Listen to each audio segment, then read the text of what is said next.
அவர்யாபுரம் கிராமத்துல சுதர்ஷன்கிறவரு ஸ்வீட்ஸ் கடை வச்சிருந்தாரு. அடே லூசு பயலே, இது என்னோட இடம்டா. மைசூர் பாக்க நான் மட்டும் தான் சாப்பிடுவேன். அங்க ஜிலேபியும் பால்கோவும் சும்மா தான் இருக்கு. அதை போய் எடுத்து தின்றா மண்டையா. நம்ம பசங்களெல்லாம் பாத்தியா எவ்வளோ அழகா லட்டு அல்வாவெல்லாம் முழுங்கிட்டு இருக்காங்க. போப்போ. என்ன தலைவா, அந்த ஜிலேபி சாப்பிட எனக்கு போர் அடிச்சிருச்சு. இன்னைக்கு நான் ஒரு நாள் இந்த மைசூர் பாக்கு சாப்பிட்டுக்கிறேன், நீ போய் ஜிலேபி சாப்பிடு. அடே மண்டையா, அந்த கடைக்கார மண்டையை பாக்குறதுக்குள்ள போய் எல்லாத்தையும் தின்னு தொலை. போ. அப்புறம் விரட்டி விட்டுருவாங்கடா, ஒழுங்கா போ. தலைவா, இன்னைக்கும் வழக்கம் போல இந்த ஸ்வீட்ஸ் எல்லாம் நம்மளும் இந்த ஈக்களும் தான் சாப்பிட போறோம்னு நினைக்கிறேன். நீ வாயை கொஞ்சம் மூடுறியா? இப்படியே சொல்லி தான் ஒருத்தரும் நம்ம கடை பக்கிட்டு வர மாட்டேங்கிறாங்க. தினமும் கொண்டு வந்து இந்த ஈக்களுக்கும் கொசுக்களுக்கும் சாப்பாட்டை கொடுத்துக்கிட்டு உட்காந்துருக்குறோம். ஒழுங்கா வாயை மூடுறா. ஆமாம், நான் வாயை மூடிட்டா மட்டும் இந்த ஸ்வீட்ஸ் எல்லாம் தானாக விற்று போயிரும் பாருங்க. என் வாயை மூடி என்ன பண்ணுறது? இந்த ஈக்களோட வாயை மூடுங்க அட தம்பி, கொஞ்சம் இங்கே வாப்பா, வேகமா வா. என்ன வேணும் அங்கிள்? எதுக்காக எங்களை கூப்பிட்டீங்க? சீக்கிரம் சொல்லுங்க, எங்களுக்கு நிறைய வேலை இருக்கு. நாங்கள் போய் ராஜு மாமா கடையில் சூடா போலி வாங்கி சாப்பிட போகிறோம். இந்நேரம் ராஜு மாமா சுட போலி போட்டு விற்றுக்கிட்டு இருப்பாரு. சீக்கிரம் நாங்கள் தீந்துறதுக்குள்ளே போய் அதை வாங்கி சாப்பிடணும். சீக்கிரம் என்னன்னு நீங்கள் சொல்லுங்க. அது ஒன்றும் இல்லைப்பா, நீ எப்படியும் இனிப்பு வகை தானே சாப்பிட போகிற. எப்படியோ இங்கேயும் இனிப்பு வகை தான் நாங்களும் வச்சுருக்குறோம். இந்த ஸ்வீட்ஸ் எல்லாம் ரொம்ப அருமையாக இருக்கும். இந்த ஸ்வீட்டெல்லாம் வாங்கி சாப்பிட்றதுக்கு என்ன உங்களுக்கு? இந்த ஸ்வீட்டை நீங்கள் சாப்பிடுங்க. நீங்கள் சாப்பிட்றது தான் சரியானது. மனுஷங்கள்லாம் அந்த ஸ்வீட்டை சாப்பிட மாட்டாங்க. நல்லா ஏலியன்ஸு, மிருகங்கள் இதுதான் அந்த மாதிரி ஸ்வீட்ஸ் எல்லாம் சாப்பிடும். அதனால நீங்கள் சாப்பிடுங்க, உங்கள் உடம்புக்கு நல்லது. இந்த மொத்த ஸ்வீட்ஸை நாங்கள் வாங்கி திங்கணுமா? போயாங்கிட்டு. இவனுங்க ஏதாவது ஒன்று சொல்லி நம்ம தலையில கட்ட பாப்பானுங்கடா. வா, நம்ம போய் நம்ம ராஜு மாமா கடையில் போலி வாங்கி சாப்பிடுவோம். அவர் சுட போட்டுக்கிட்டு இருப்பாரு. வேகமா வா.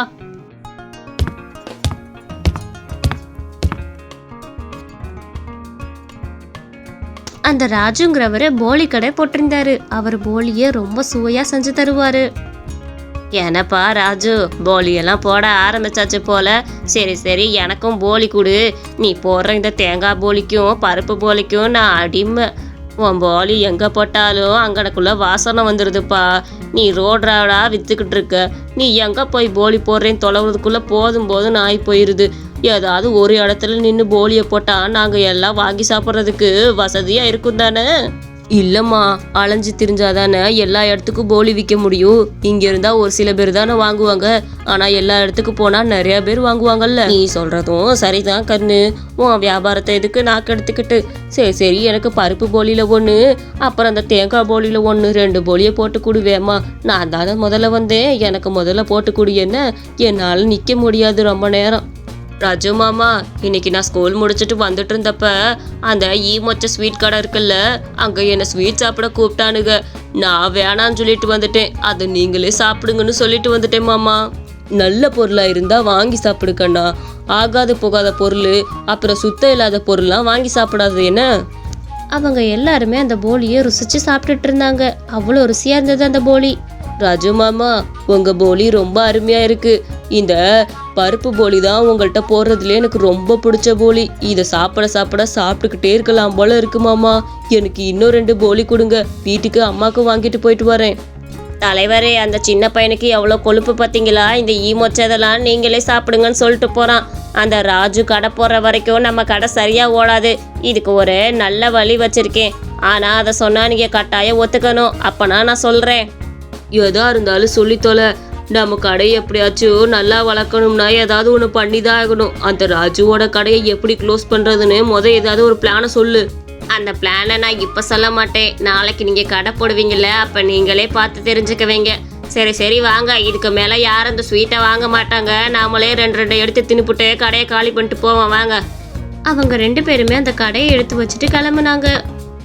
அடுத்த நாள் அந்த வேலை செய்கிறவரு என்ன பிளான்ல வருவார்னு இந்த ஓனருக்கு ஒரே யோசனையாவே இருந்தது.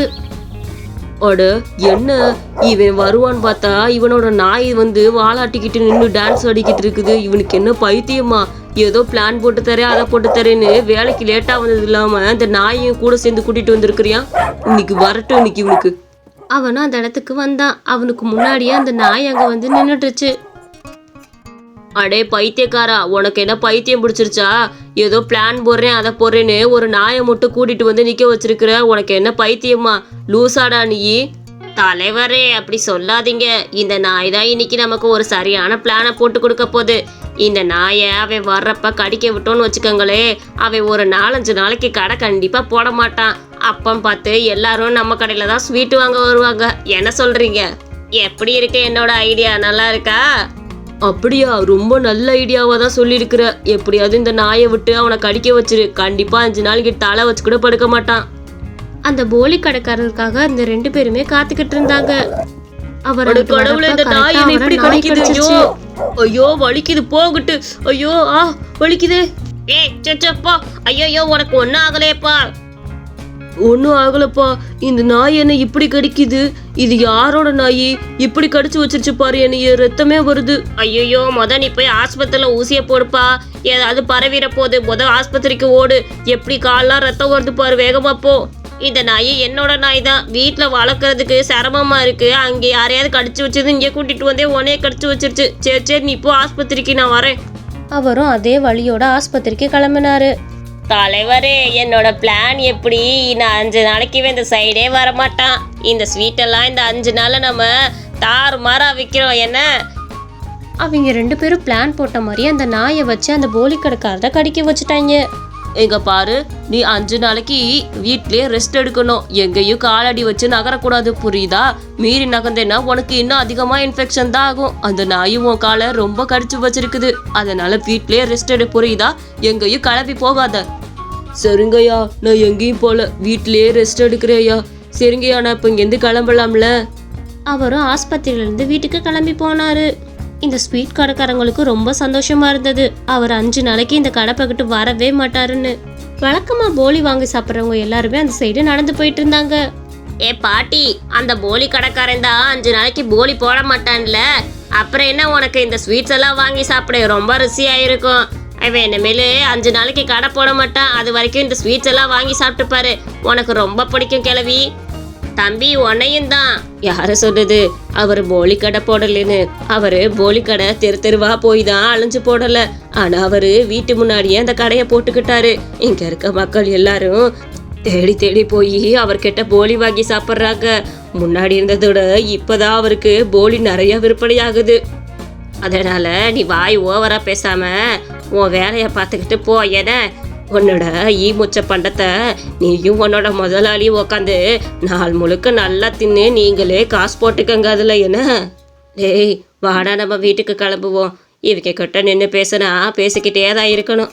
அந்த மாதிரி சொல்லிட்டு அந்த பாட்டியும் அந்த பையனும் அங்கிருந்து கிளம்புனாங்க. ராஜு மாமா, சூப்பர். உங்க வீட்டு முன்னாடியே போலி கடை போட்டிருக்கிறீங்க, ரொம்ப அருமை மாமா. தலைவரே, அங்க சுத்தி இங்க சுத்தி நமக்கே தான் வேட்டு வைக்குது. என்ன வாழ்க்கையோ. சேச்சா, நாய் கடிச்சா அவன் கடையை எடுத்துட்டு போயிடுவான்னு பார்த்தா அவன் வீட்டு முன்னாடியே கடையை போட்டு இன்னும் அதிகமா போலி விற்க ஆரம்பிச்சுட்டானா. என்ன வாழ்க்கை தலைவரே. சரி நம்ம கடையை பூட்டிக்கிட்டு வேலையை பார்த்துட்டு போவோமா? உன்னோட கேவலமான ஐடியாவை கொடுத்த பத்தியா? அங்கேயே நீ யாருன்னு தெரிஞ்சு போச்சு. போடா நீ அங்கிட்டு. இந்த கதையில ஒரு சின்ன கேள்வி அப்படின்னு சொல்ல மாட்டேன். உங்களுக்குலாம் என்னென்ன ஸ்வீட்ஸ் பிடிக்குமோ அதை நிச்சயமா கமெண்ட்ஸ்ல சொல்லுங்க. மறக்காம நம்ம சேனலையும் சப்ஸ்கிரைப் பண்ணி லைக் பண்ணி கமெண்ட் பண்ணுங்க.